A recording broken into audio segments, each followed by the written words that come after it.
Hello everyone, कैसे हैं आप सब? क्या हाल चाल है आपके? Good evening, good evening, good evening, good evening, good evening. नमस्कार, प्रणाम, प्रणाम, आदाब। कैसे हैं आप सब? क्या हाल है आपके? नए हो, रात ज्वाइन करना है भैया। बहुत खेला है अभी यहाँ पे सोनू भाई। अभी बहुत बीचों बीच चल रहा है, तो यही बोलूंगा कि रिकॉर्डेड देखिए, क्योंकि ये सब चैप्टर बीच में है। ठीक है, सलाह नहीं दूंगा। और यो, मैं जी बहुत बढ़िया। वैसे न्यू न्यू बैच तो मई में आएगा। तब तक अभी तो कोई बैच नहीं है ऑडिट का। और इस बैच में मैं रिकमेंड नहीं करूंगा कि आप आइए, क्योंकि बहुत मिड में है, काफी सिलेबस निकल चुका है। मतलब सोनू इस ऑडिट सब्जेक्ट में बीच में एंट्री में नहीं देता। ठीक है, मतलब दूसरे चैप्टर के बाद एंट्री बन जाए। ठीक है, क्या वो कंफर्ट ना मुझे आएगा ना आपको आएगा। बहुत बढ़िया जी, बहुत बढ़िया। आप सुनाइए। मौजो मौजे में भाई, मौजे में।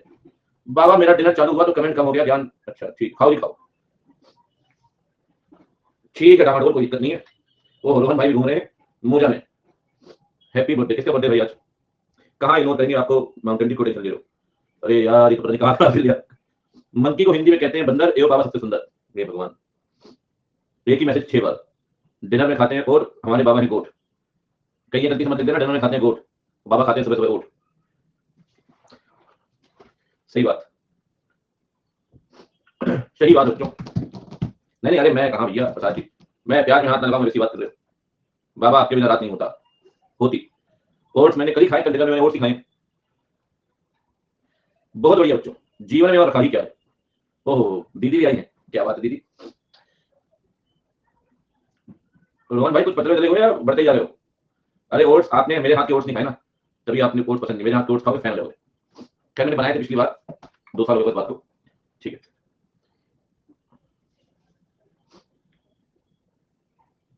25 किलो कम है, ठीक है भाई। तो अभी यहीं हो, दिख रहे हो, एडजस्ट कर रहे हो भी नहीं।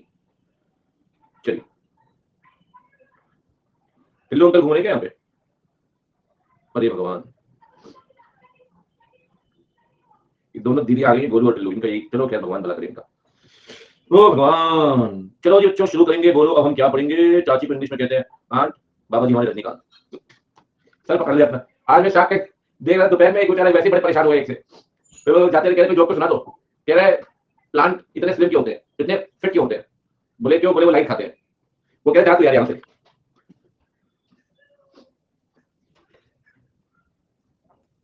चलिए शुरू करते हैं। आज सफेद पेज लेंगे बच्चों। हमने कल नया चैप्टर स्टार्ट किया था, कुछ बेसिक बातें आपको बताई थी। इंटरनल कंट्रोल का नाम है इस चैप्टर का, लेकिन पहले पढ़ेंगे प्लानिंग और प्रोग्राम। एक बार ये खत्म होगा तो बात इंटरनल कंट्रोल की भी होगी। ठीक है, गलती से इस बार सैटरडे को फिर लेक्चर शेड्यूल हो गया तो मंडे को नहीं होगा। ठीक है, एक बात और बतानी थी आपको। ठीक है, तो चलो सैटरडे और पढ़ लेंगे, कोई दिक्कत नहीं। मंडे आप मत लेना। ठीक है, चलिए। अरे भाई मेरा सैटरडे चला गया दिशा भाई, आपका क्या? ठीक है, खैर कोई बात नहीं। तो आगे बढ़ते हैं। अभी प्लानिंग हम बात कर रहे थे बच्चों, फटाफट से देखते हैं। ठीक है, कुछ 20-25 मिनट की चर्चा हमने लास्ट टाइम भी की थी। अरे भैया शुक्रिया, मेरे हाथ मत ले जाना बस। ऑडिट प्लानिंग, देखो ऑडिट प्लानिंग के अंदर 2-3 बातें मैंने आपको बताई होंगी बच्चों, कि जल्दी जल्दी से एक बार रिकैप करते हैं फिर आगे बढ़ेंगे। ठीक है, सबसे पहले फीचर्स ऑफ प्लानिंग। एक बात बताएं बच्चों, प्लान जो आप बनाएंगे, तो प्लान के अंदर स्ट्रेटजी आती है, स्ट्रेटजी के अंदर प्लान आता है। फटाफट से रिकैप करते हैं। प्लान में स्ट्रेटजी आती है, स्ट्रेटजी में प्लान आता है। सर प्लान एक बड़ा कंसेप्ट है, स्ट्रेटजी और प्रोग्राम उसका पार्ट है।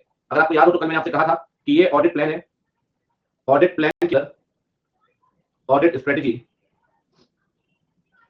ठीक है, ऑडिट स्ट्रेटजी और ऑडिट प्रोग्राम आता है। ठीक है, कौन ऑडिट करेगा, कब ऑडिट शुरू होगी, कब खत्म होगी, कैसे क्या होगा क्या नहीं होगा। ठीक है, इसके लिए आप स्ट्रेटजी बनाते हैं और अपने अपने आर्टिकल को बताते हो भाई ये चीजें चेक कर लेना, ये ढंग से चेक करना, एसेट चेक करना, लायबिलिटी चेक करना, थर्ड पार्टी तक पूछना, अब पूछना। इसके लिए आप बनाते हैं programme. Programme contains basically the instructions for staff. ठीक है ना, तो ये सब प्लान का ही पार्ट है। ठीक है, प्लान का ही पार्ट है, all the other part of plan. ठीक है, तो audit plan, you can say audit plan is a broader concept.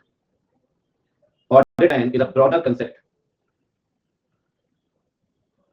Than strategy. एक बात मैं आगे भी आपको बताऊंगा कि ना, sequence, they are not sequential. मेरी बात समझना ध्यान से। ऐसा नहीं होता कि पहले स्ट्रेटजी बनाते हैं फिर प्लान बनाते हैं। स्ट्रेटजी और प्लान सीक्वेंशियल नहीं है कि स्ट्रेटजी पहले प्लान बाद में, प्लान पहले स्ट्रेटजी बाद में। These are inter involve, interlinked. अगर स्ट्रेटजी बनाओगे तो प्लान अपने आप बनेगा। भाई स्ट्रेटजी बना के प्लान को तो बना रहे हो आप, प्लानिंग तो कर रहे हो। तो दीज आर नॉट सीक्वेंशियल। ये सीक्वेंशियल नहीं कि भाई पहले स्ट्रेटजी बाद में प्लान, पहले प्लान बाद में स्ट्रेटजी। अगर आप एक अच्छी अच्छी ऑडिट स्ट्रेटजी बनाते हैं तो this will help in the plan. Planning के अंदर करना ही चाहिए। तो strategy is the part of plan. You can not से दिस इज सीक्वेंशियल। ठीक है ना, हम ये नहीं कह सकते कि audit strategy is sequential in nature.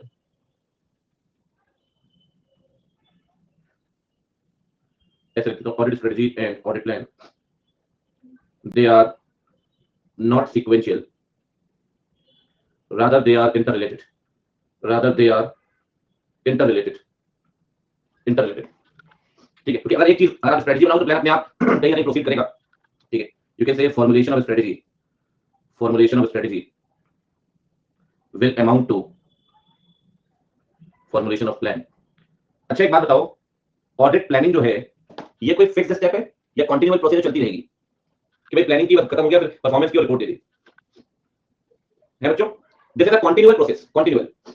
Planning will evolve, right? अगर आप प्लानिंग पार्ट कर रहे हो तब भी जब आप प्रोसीजर परफॉर्म करोगे तब भी प्लानिंग चलेगी, नए एविडेंसेस मिलते गए, प्लानिंग को चेंज करते गए, कभी कोई नई रिस्क आपको पता लगा, प्लानिंग को अकॉर्डिंगली चेंज कर लिया, थर्ड पार्टी से कोई कॉन्ट्रैक्ट एविडेंस मिल गया, प्लान को अकॉर्डिंगली चेंज कर लिया। तो प्लान एक बात ध्यान रखिए बच्चे, प्लान एक बात ध्यान रखिए।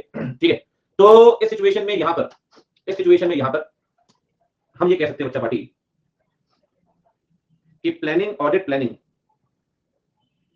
Is a continual process, it is a continual process which keeps on going, which keeps on going during the course of audit, during the course of audit। ठीक है, मैंने कल आपसे बोला भी था, शायद आपको याद होगा कि audit planning is not a discrete step. याद है, audit planning is not a discrete step, it is not a discrete step. प्रणाम जी, प्रणाम। ठीक है, कोई फिक्स स्टेप नहीं है। ठीक है, ये बेसिक बातें थी, कल थोड़ा समझाने पे ज्यादा था तो कल मैं आपका नोट मत करना, प्रॉपर नोटिंग आज कराऊंगा। तो ये मैंने आपको करवा दी, बेसिक जानकारी है, चैप्टर शुरू कर रहे हैं बस। ठीक है, और आगे बढ़ते हैं। मैंने आपको एक चीज और बताई थी कि कुछ बातें ऑडिट प्लान को अफेक्ट करेंगी, रिजिडिटी नहीं होनी चाहिए। मैटर्स अफेक्टिंग ऑडिट प्लान, कोई पॉइंट याद है किसी को? कौन से मैटर अफेक्ट करेंगे? एनीवन, जल्दी जल्दी बताओ। टर्म्स ऑफ एंगेजमेंट, जैसे टर्म्स डिसाइड होंगे वैसे अकॉर्डिंगली प्लान बनाओगे। और सही बात, nature of entity, legal status of entity, एक minute, nature of entity, legal status of entity, और कोई पॉइंट? साइज ऑफ एंटिटी और अकाउंटिंग पॉलिसीज। कल बताया बच्चों आपको ये point, accounting policies, internal control, internal control और risk of material misstatement. ठीक है, आरएमएम। और बताओ जी, कल आशीष बताया था ना, डिस्क्रीट होता है fixed step, fixed. Materiality level क्या होगा? सही बात है, बिल्कुल, मटेरियलिटी लेवल। अकाउंटिंग पॉलिसीज, बिल्कुल ठीक बात है, the nature of accounting policy. और 4 लोगों का इन्वॉल्वमेंट, किसी को याद है 4 लोगों का इन्वॉल्वमेंट बताया था आपको? चलिए, अब इसकी आगे की कहानी शुरू करेंगे नए उसके साथ। यहां तक तो कल मैंने आपको बता दिया था, इन्वॉल्वमेंट ऑफ 4 लोग कौन कौन है भाई? एक तो हो गया इंटरनल ऑडिटर, एक हो गया जॉइंट ऑडिटर, एक हो गया एक्सपर्ट, एक हो गया और कौन सा? Other auditor. ठीक है, ठीक है जी, 9 10 11 12, बहुत बढ़िया। ठीक है जी, चलिए। अच्छा, अकाउंटिंग पॉलिसी फिर आ गया क्या? कोई दिक्कत नहीं है, कोई और पॉइंट लिख देते हैं, उसमें दिक्कत नहीं। लो बेटा, इसमें फोकस करना बस भैया, मई के लिए है इस बैच में। फिर बोल रहा हूँ नवंबर 22 वाला ज्वाइन मत करो कोई भी बीच में, जो रिकॉर्डेड भी देख रहा है इसको। अगर आप रिकॉर्डेड देख रहे हैं, शुरुआत से सारे बच्चों को मैसेज दे रहा हूँ जो नए आ रहे हैं वो भी, कि भाई अभी ज्वाइन मत करिए, ये सब्जेक्ट थोड़ा अलग किस्म का है मेरे हिसाब से, मैं बीच में एंट्री नहीं देता।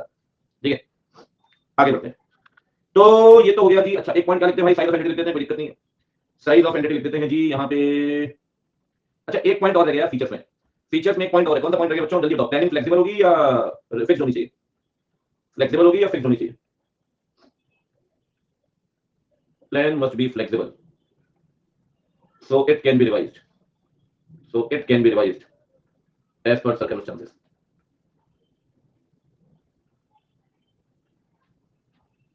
बहुत बढ़िया, ठीक है जी, ये हो गई अपनी बेसिक बात। अब भाई जहां से छोड़ दिया था वहां तक कर लो, ऐसे ज्वाइन मत करो। मतलब इस्लाम का तो नॉलेज याद नहीं पता है, सबको बोल रहा हूँ भाई, बीच में से मतलब क्लैरिटी समझ नहीं आएगा, जो पढ़ रहे हो उससे पूछ लो, ठीक है? वो अंडरस्टैंडिंग का लेवल नहीं बनेगा। ठीक है जी, चलिए आगे बढ़ते हैं। ब्रॉडर कंसेप्ट भी, अच्छा हाँ वो तो लिख दिया, ब्रॉडर कंसेप्ट। ठीक है, हाँ चलो, आप तो नवंबर वाले आराम से पहले जीवन करो भी। ठीक है, ठीक है जी, चलिए आगे बढ़े, शुरू करें कहानी। सबसे पहले बात करते हैं आज ऑडिट प्लानिंग के बाद ऑडिट प्रोग्राम की। ये है बढ़िया, एकदम इंपॉर्टेंट और चलने वाला। मेन मतलब इस चैप्टर में मैंने ये रखा है, आपको 2 चीजें बता देता हूं। अगर आप स्टडी मैट से कंपेयर करेंगे, स्टडी मैट में आपको चैप्टर 1 में ऐसे 200 210 220 मिलेंगे, स्टडी मैट में इस चैप्टर के अंदर ऐसे 300 मिल जाएगा। मैं इन चैप्टर्स के साथ ऐसे नहीं पढ़ाता हूं, हम ऐसे का अलग आखिरी का 10 लेक्चर हमारे लगते हैं ऐसे में, तो वो डेडिकेटेड ऐसे करते हैं हम। और वैसे भी इस चैप्टर के बाद जो अगला चैप्टर उसके बाद में ऐसे ही पढ़ने हैं, उसके बाद में ऐसे ही पढ़ने हैं। और ये मान के चलिए कि करीब करीब 14-15 लेक्चर जो मेन कहानी है वो एक ये चैप्टर खत्म हो जाएगा मोस्ट प्रोबेबली आज, ठीक है। इसके बाद इंटरनल कंट्रोल में 3 लेक्चर लगेंगे, ठीक है। उसके बाद ऐसे ही चलेंगे, इंटरनल कंट्रोल बाद ऐसे ही शुरू होंगे, ठीक है। तो ऐसे ही ऐसे पढ़ेंगे काफी दिन तक, ठीक है। फिर उसके बाद आखिरी पढ़ाता हूं बैंक ऑडिट और ऑटोमेटेड। मतलब आप ये समझिए मोटा मोटी, अगर आप मुझसे पूछिए मोटा मोटी इस चैप्टर के बाद आपके, मतलब मोटा मोटी बात कर रहा हूं, सेग्रीगेशन तो मैंने बुक में बहुत किए हुए हैं, 4 चीजें बाकी हैं, सिर्फ 4, internal control, standard, bank audit, automated. हाँ स्टैंडर्ड काफी लंबा चलेगा, स्टैंडर्ड का भी वेटेज भी ज्यादा हिसाब से, ठीक है, लेकिन सिर्फ 4, ठीक है जी। चलिए तो हाँ मतलब आज के बाद 3 लेक्चर के बाद मोस्ट प्रोबेबली हमारा जो हमारी शेड्यूलिंग भी है सबसे शुरू करते हैं जी। Audit program, audit program. और ये सब चैप्टर जो है ये सब बड़े मार्क्स देने वाले हैं, छोटे छोटे चैप्टर्स हैं, अभी का अगला पिछला ये सब एक एक दो लेक्चर के और सब में से नंबर बनते रहिए। मुझे सिलेबस से कोई शिकायत नहीं, सिलेबस बहुत बढ़िया, शॉर्ट एंड स्वीट है, कोई बहुत लेंथी सिलेबस नहीं है ऑडिट का, डेप्थ बहुत है और डेप्थ मेंटेन करना बढ़िया है। ऑडिट प्रोग्राम देखो जी, ऑडिट प्रोग्राम में कुछ बातें जरा समझते हैं, ठीक है, लिखूंगा बाद में, अभी पहले मोटे रहेगा समझाना, ठीक है। चलो एक बात बताइए, अगर ये ऑडिटर में और मैं अपने आर्टिकल को चंगू और मंगू को ऑडिट में भेज रहा हूं, मैं भेज रहा हूं भाई चंगू और मंगू ऑडिट में जाना है, एंटिटी की ऑडिट करनी है, ठीक है। तो भाई कुछ इंस्ट्रक्शंस भी तो दूंगा ना इसको ऑडिट करते भेजते वक्त, भाई तू ऑडिट करने जा रहा है तो इस तरीके से ऑडिट करियो। वो सेट ऑफ इंस्ट्रक्शंस कहलाएंगे, this is known as audit program. मैं बहुत जनरल बात कर रहा हूं, ये बताइए सर ऑडिट प्रोग्राम के फायदे क्या होंगे, मैं बताता हूं आपको। अगर मैंने आपको एक इंस्ट्रक्शन बना के दे दिए कि जी आप ये काम को करना है, ठीक है, इसके अपने 5-7 फायदे हैं। जैसे कि मैं ना चंगू और मंगू का काम टाइम पे चेक कर पाऊंगा, सुपरविजन रहेगा, डायरेक्शन भी दे पाऊंगा, ऑब्वियसली बात है, सेट ऑफ इंस्ट्रक्शन का डायरेक्शन भी मिलेगा उनको। साथ में क्या है कि कितना काम कंप्लीट हुआ, कितना बाकी है, प्रोग्रेस ऑफ वर्क। और मैंने बताया बेटा चंगू तो एक काम कर, तू कैश चेक कर लियो फिजिकल वेरिफिकेशन होगा, और मंगू से मैंने कहा बेटा जो इन्वेंटरी है ना 30 किलोमीटर तो बाहर उड़ाऊं मैं ट्रांसपोर्ट नगर में, तो वहां चले जाइए इन्वेंटरी वेरिफिकेशन के लिए, तो तू कैश चेक कर लियो भाई 31 मार्च को, तू इन्वेंटरी वेरीफाई कर लियो। इससे क्या होगा, जवाबदेही तय हो जाती है, अकाउंटेबिलिटी। वरना सब ब्लेम गेम चलता है, चंगू मंगू ब्लेम करेगा, मंगू चंगू ब्लेम करेगा, चंगू मंगू ब्लेम करेगा, मंगू चंगू ब्लेम करेगा। लेकिन आप जब प्रॉपर राइटिंग में चीजें बनाकर दोगे किसने क्या काम करना है, तो सर ब्लेम गेम नहीं हो पाएगा, ब्लेम गेम नहीं हो पाएगा, ठीक है। समझ आ बात कोई। सबसे पहली बात जी, आप प्रॉपर सुपरविजन कर पाएंगे, आप प्रॉपर डायरेक्शन दे पाएंगे, आप प्रोग्रेस ऑफ वर्क चेक कर पाएंगे, ठीक है, आप जवाबदेही अकाउंटेबिलिटी फिक्स कर पाएंगे, कोई इंपॉर्टेंट चीज छूटेगी नहीं, क्योंकि आप प्रॉपर राइटिंग में इंस्ट्रक्शन दे रहे हो, कोई भी आप कुछ बताओगे या कुछ नहीं बताओगे तो छूटने के चांसेस हाई रहते हैं। जब आपके पास एक चेकलिस्ट रहेगी तो आप टिक करते चलोगे, ये कर लिया, ये कर लिया, ये बाकी है, ये कर लिया, ये कर लिया, तो कहीं ना कहीं सारी चीजें कवर हो जाएंगी और एक सिस्टमैटिक अप्रोच है, एक सिस्टमैटिक अप्रोच है। लेकिन आपको पता है प्रोग्राम के अपने नुकसान बहुत है, बहुत तो क्या फिर नुकसान तो है। पता है क्या नुकसान है, सुन तो लो, अरे सुन तो लो, मोनोटोनस हो जाएगा आर्टिकल के लिए, कि कागज का टुकड़ा है उसी हिसाब से ऑडिट करनी है, तो आर्टिकल कैन फील बोरिंग, क्या मेरी तो क्रिएटिविटी नहीं है इसमें, मेरा दिमाग तो लगेगा, ब्रेनस्टॉर्मिंग करेंगे, जो दिया वही काम कर रहा हूं मैं, तो मैकेनिकल अप्रोच है मशीन के जैसे, आपने दे दिया ये हो गया। सर जैसे जैसे ना क्रिएटिविटी कम होगी, चीजें बोरिंग लगेगी तो एफिशिएंसी कम हो जाएगी, और मैं मानता हूं एफिशिएंसी कम हो जाती है तो क्वालिटी गिर जाती है जी, किसी भी चीज में एफिशिएंसी अगर गिर गई तो क्वालिटी अपने आप गिर जाएगी। फिर तो ऑर्डर कंप्लीट करके पता लगेगा, लेकिन ब्रेनस्टॉर्मिंग तो नहीं हो पाएगा। मैकेनिकल अप्रोच है, बोरिंग है, लैक ऑफ क्रिएटिविटी, रिजिड है कि आप प्रिंसिपल बना के दे दिया, आपके बॉस ने करना ही रिजिड है। दूसरा क्या है कि जिनको कुछ नहीं आता, अब जरा टिल्लू है तो टिल्लू कभी आती कभी नहीं आती क्लास, लेकिन फाइनली टिल्लू इंटरमीडिएट पास हो गई अच्छे नंबरों से, जैसा भी था रट उठा के निकल गई। मैं तो ये बोलता हूँ बच्चे निकले सब आगे बढ़े, मेरी तो दुआएं, अब इंटर निकल गई। अब इसे वहां पे फॉर्म में ज्वाइन किया, इसने आता जाता कुछ नहीं, क्योंकि रट उठा के चले गए, हाँ कोई दिक्कत नहीं है, हाँ बूस्टर नंबर 56 खरीदा 44 मेरे पास रट्टे लगाओ बैठ के। अब ये रट्टे लगाए, क्वेश्चन लगते हैं बाबा के इंपॉर्टेंट में से, कहानी निकल गई बस, ऐसी कोई दिक्कत नहीं है, लेकिन आता कुछ नहीं है। अब जिनको कुछ नहीं आता उनके लिए तो प्रोग्राम ही माई बाप है, प्रोग्राम ही सब कुछ है। बोले ये ऑडिट प्रोग्राम, ये ऑडिट प्रोग्राम दुबत्ती लाओ, दुबत्ती सुबह शाम दिल्ली से नतमस्तक दुबत्ती लगाइए, कोई दिक्कत नहीं। तो जिनको कुछ नहीं आता उनके लिए प्रोग्राम सब कुछ है, तो ऐसे लोग ना बच जाते हैं, समझ लो आप, जिनको आता नहीं और ऐसे लोग बच जाते हैं। Shelter, this will be acting as a shelter for inefficient assistant, ठीक है जी। चलिए अब आगे बढ़ते हैं जरा। अब कहानी ये है जी कि फायदे भी है नुकसान भी है। अच्छा एक बात बताओ, प्रोग्राम बनाते वक्त समझ रहा ध्यान से, प्रोग्राम बनाते वक्त किन बातों का ध्यान रखोगे, वही जो प्लानिंग में रखते हैं, risk accounting policy, same similar, ठीक है। अभी से हम डिस्कशन कर रहे हैं, ठीक है। चलो और बताता हूं 2-3 बातें आपको, डेप्थ थोड़ी शुरू हो गया, ठीक है, और इंटरलिंकिंग भी शुरू होगा। चलिए मैंने आपको बताया मोर और लेस क्या होता है, ये तो प्लानिंग जैसा ही है, nature of business, internal control, size of organisation, ठीक है, अकाउंटिंग पॉलिसी, वो सब सेम है, ठीक है। अभी तक मैंने आपको कुछ खासी बात नहीं बताई, मैं बताऊंगा। अभी तक तो मैंने आपको बिल्कुल एकदम चीज एकदम वो बताई है, बिल्कुल नॉर्मल, बिल्कुल नॉर्मल, ठीक है। अब मैं आपको थोड़ी सी डेप्थ में लेकर जाऊंगा। चलिए, कहते हैं कि प्रोग्राम बनाते वक्त किन बातों का ध्यान रखेंगे? सही बात। देखो, एक बात हमेशा ध्यान रखो, कभी ऐसा हुआ है कि आप किसी कोई बात लिख रहे थे, आपने कहा चलो 2 लाइन में खत्म कर दूंगा, फिर आप लिखते गए 10 लाइन हो गई। जैसे कई बार स्कूल में चीफ गेस्ट आता होगा तो कहते होंगे जी ये 2 शब्द बोलेंगे, भाई साहब माइक पकड़ के बैठ गए आधे घंटे तक, 2 शब्द कहते बच्चे कह रहे खत्म कर दो यार, समोसे पड़े वहां पे। तो क्या होता है, मैं आपको बताता हूं, इंसान की ये ह्यूमन मेंटेलिटी है, जब वो किसी को कोई बात समझाता है ना तो बड़ा भावुक हो जाता है, और भावुक होते होते बहुत कुछ बोल जाता है। तो यही कहानी यहां पर भी है प्रोग्राम के अंदर। अब होता क्या है सर, जब वो अपने आर्टिकल को बताएगा कि आपने ये काम करना है, ये काम करना है, ये काम करना है, ये काम करना है, तो भैया वही काम बताओ जो जरूरी है, अननेसेसरी उसका भार मत बढ़ाओ, अननेसेसरी प्रोसीजर को मत डालो, क्योंकि आप तो प्रोग्राम लिखकर हट गए, सारा काम बेचारा करने तो आर्टिकल है, तो अननेसेसरी चीजें मत करो, वही चीजें बताइए जो आपके स्कोप के अंदर है, वही स्टेप बताइए जो यूजफुल है, जो यूजफुल है, जो यूजफुल है। कई बार होता होगा ना, टीचर के साथ भी बहुत बार होता है, बोलते बोलते लेफ्ट राइट निकल जाते हैं। फिर मैं तो भी आप लोग से फिर भी बात कर लेता हूँ, लेकिन मुझे पता ही बहुत दूर नहीं जाना अपने को, फेस टू फेस तो बात नहीं करता, आया 2.5-3 घंटे पढ़ाया निकल गया, ठीक है। तो बाकी मेरे कुछ मित्र मंडली थे फेस टू फेस में, और बात करते करते निकल गया, बाकी चल रही है 1 घंटे तक पॉलिटिकल पार्टी की, तो बच्चा भी थोड़ी देर तक एंजॉय करता है, बैठ क्या बात, जब धीरे एग्जाम आगे बढ़ रहे होते, नहीं नहीं नहीं, ये ठीक नहीं, ये ठीक नहीं, ठीक है। तो ऐसी कोई दिक्कत नहीं है, तो stay with in the scope, और वही चीजें यूजफुल है, यूजफुल। एक बात ध्यान रखो सर, जब अपने अपने आर्टिकल को समझोगे, चंगू मंगू को बताओगे, तो उन्हें ये भी तो बताओ कि एविडेंस मिलेगा कहां से। बहुत ध्यान से समझना इस पॉइंट को, एविडेंस मिलेगा कहां से, मतलब एविडेंस कहां से मिलता है सर? है इंस्पेक्शन ऑफ डॉक्यूमेंट, अच्छा, फिजिकल वेरिफिकेशन को ऑब्जर्व करना, अच्छा, मैनेजमेंट से इंक्वायरी करना, थर्ड पार्टी से इंक्वायरी करना, अच्छा, ट्रेंड को ऑब्जर्व करना, एनालिटिकल प्रोसीजर परफॉर्म करना, अरिथमेटिकल एक्यूरेसी चेक करना, इंटरनल कंट्रोल चेक करना, ये सब एविडेंस मिल रहे हैं आपको। हाँ, ये सही बोले आप। तो ये बताओ कि भाई एविडेंस मिलेगा कहां से, ठीक है। चलो, अब आर्टिकल बोलेगा, इतना कुछ करना पड़ेगा क्या, समझ गई बात? उसे ये भी बताओ कि एविडेंस यहां से मिलेगा, लेकिन बेस्ट एविडेंस कौन सा होगा। जैसे कि कैश के लिए बेस्ट एविडेंस है फिजिकल काउंटिंग, डेटर के लिए बेस्ट एविडेंस है कंफर्मेशन, बेस्ट एविडेंस है थर्ड पार्टी कंफर्मेशन। अगर इन्वेस्टमेंट को प्लेज के तौर पे रखा है, या इवन पीपी प्लेज के तौर पे रखी है, चार्ज के तौर पे, तो बैंक का कंफर्मेशन थर्ड, हाँ, बेस्ट एविडेंस होता है, ठीक है जी। तो यहां से आपको एविडेंस मिलेगा, क्या बात, और ये आपके बेस्ट एविडेंसेस होंगे। हाँ हाँ हाँ, क्वेश्चन आ सकता है एमसीक्यू में, बहुत हाई चांस है, MCQ direct correct, best evidence का, समझ रहे हो?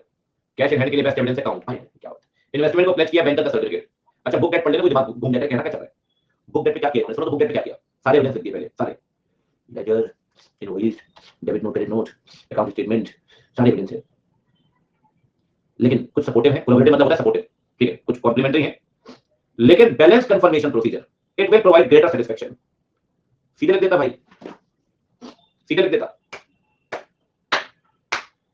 ठीक है बच्चों। तो मतलब ये हो गया जी, Lala ji, documentary examination, physical examination, inventory वगैरह, पूछताछ करना, हाँ, थर्ड पार्टी से, हाँ, अरिथमेटिकल एक्यूरेसी, हाँ, इंटरनल कंट्रोल, हाँ, इंटर रिलेशनशिप का मतलब होता है एआरपी, ठीक है, ट्रेंड को देखकर मिनट्स वगैरह चेक कर लो, ठीक है, कोई और सब्सिडी रिकॉर्ड्स वगैरह तो वो चेक कर ले, ठीक, मतलब काफी है। जब ऑडिट प्रोग्राम बनाते हैं तो पूरा स्टेप वाइज लिख के देते होंगे आर्टिकल भी, पहले ये करना फिर ये एंड सो ऑन, कोई फॉर्मेट नहीं, इसका अपने हिसाब से आप बता सकते हैं। जैसे मैं एक बार एक अपने फ्रेंड की फॉर्म में गया, तो उनको ऑडिट मिली हुई थी, तो कल वो भेज रहे थे, तो उसने क्या किया हुआ है कि अपने फॉर्म में छोटा सा व्हाइट बोर्ड रखा हुआ है मार्कर, तो 2-3 लोगों को भेजा, बड़ी बड़ी कंपनी की ऑडिट मिली उसको, तो समझा रहा था, लिखते जाना साथ साथ में, बोला इस चीज में ऐसे चेक कर लेना, इसको ऐसे चेक कर लेना, इसको ऐसे चेक कर लेना। ये नए दौर के, मतलब आप कह सकते हैं नए लोग आ रहे हैं, प्रैक्टिस में थोड़ा सा तरीका अलग है, मतलब मुझे किसी ने समझाया नहीं, हम तो संघर्ष करके इंटर्नशिप में ऑडिट सीखी हमने, लेकिन मैंने उसका तरीका देखा, मैंने कहा ये बहुत बढ़िया तरीका है, मैंने कहा ऐसे बहुत मिल जाएगा, बढ़िया आएगी बल्कि, ठीक है। खैर, हमारी ऑडिट का सब्जेक्ट अगर आपने ढंग से पढ़ लिया तो आप अपने आप में एक्सपर्ट बन जाओगे, ऐसी कोई दिक्कत नहीं है, टेंशन ना लो, ठीक है। चलिए, और बताइए सर, और पढ़ते हैं, आप बोलते जाओ कि विद इन द स्कोप, ठीक, वो तो है ही, बस रियल लाइफ का जानना चाह रही थी, तो ये क्या बताया मैंने आपको, मैं उनसे टूडो मिलने थोड़ी गया था। चलिए, stay with in the scope, दीदी हर बात मत करो, समझ जाओ आपकी बात, stay with in the scope, वही स्टेप जो यूजफुल है, वही बताइए जो यूजफुल है। तीसरी बात बताइए कहां कहां से एविडेंस मिलेगा और कौन से एविडेंस बेस्ट एविडेंस है, ठीक है, ये टॉपिक भी साथ में कवर हो जाता है, इंटरलिंक हो जाता है, ठीक है, कहां से एविडेंस मिलेगा और कौन कौन से बेस्ट एविडेंस है, ठीक है जी। चलो, और तो एक दो बेसिक पॉइंट है, कहां कहां एरर हो सकते हैं और किस तरह के प्रोसीजर आपको कोऑर्डिनेट करने। कोऑर्डिनेट समझता हूं, what is the meaning of coordination, मैं आपको बता देता हूं। जब सेल परचेज में गड़बड़ होगी तो कोऑर्डिनेट तो इन्वेंटरी के साथ भी करना पड़ेगा, इफेक्ट उस पर भी आएगा।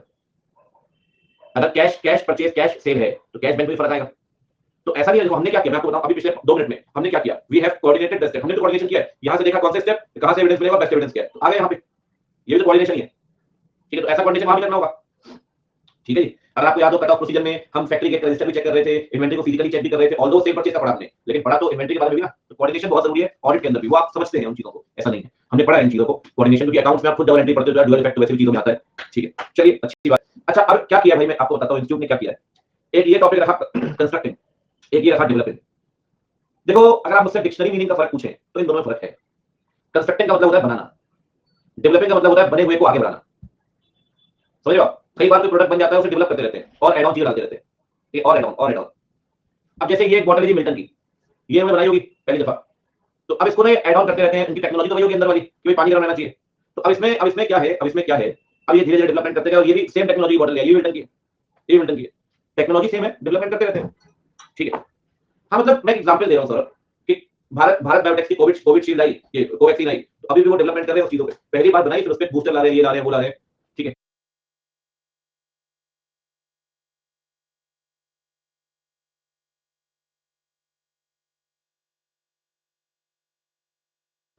ठीक है, तो कंस्ट्रक्टिंग द प्रोग्राम, हाँ, और दूसरा है डेवलपिंग द प्रोग्राम। ठीक है, माना नहीं माना की चाची। ठीक है, चलिए, वो बताई गई कि एक क्लाइंट आ गया है, सुबह से बात हो रही थी, लगभग फिक्स ही था, मैं चलो ठीक है, बड़ा क्लाइंट आया तो बधाई हो आप, अच्छी बात। देखिए अब सुनो, डेवलपिंग ऑडिट प्रोग्राम नहीं, पैसे वाली बात नहीं है। She left the job, she started the practice, this will be a moral booster, confidence booster है यार। जॉब छोड़ के थोड़ा खुद का डिसीजन, लेकिन बंदे को अजीब लगता है थोड़ा, फिर ऑफिस जाती है लेकिन फिर भी लगता है कि कोई काम नहीं है जब तक क्लाइंट ना आए। तो चलिए अच्छी बात है। देखिए, तो developing audit program, sir developing में ना इन्होंने कुछ 4-5 बातें डाली हैं। ठीक है, थोड़ा पढ़ते हैं आराम से, इसमें भी टाइम लगेगा। हाँ जी, शी आल्सो सी है। देखिए, पहली बात है ऑडिट प्रोग्राम, 2 पॉइंट तो बहुत सिंपल है। ठीक है, बिल्कुल रिटर्न ऑडिट प्रोग्राम, बहुत बहुत सिंपल। दूसरी, हाँ हाँ सबको ढाई डब्बा भेजिए, चर्चा करते हैं उस पर। ठीक है, चर्चा करते हैं, थोड़ा भी पढ़ते हैं पहले। ऑडिट प्रोग्राम राइटिंग में होना चाहिए, ठीक है, इंस्ट्रक्शंस होने चाहिए, ये तो पढ़ ही रहे हैं हम, इसमें भी कोई दम नहीं है। ये 2 पॉइंट तो बहुत सिंपल है कि रिटर्न में होनी चाहिए और सेट इंस्ट्रक्शंस होने चाहिए, सफिशिएंट होनी चाहिए, ताकि एक असिस्टेंट या आर्टिकल ढंग से ऑडिट कर पाए, इसमें कहीं कोई दिक्कत नहीं। अब देखो डिस्कशन वाले पॉइंट मैं आपको बताता हूं, थोड़ा समझना ध्यान से, कंसंट्रेशन नीडेड। ठीक है, कंसंट्रेशन नीडेड है, कहां गया, चलो, रिलायंस और इंटरनल कंट्रोल, समझ आओ, चलिए एक किनारे पर देख, एक कोई दुकान है मेरे टेबल में यहां पे।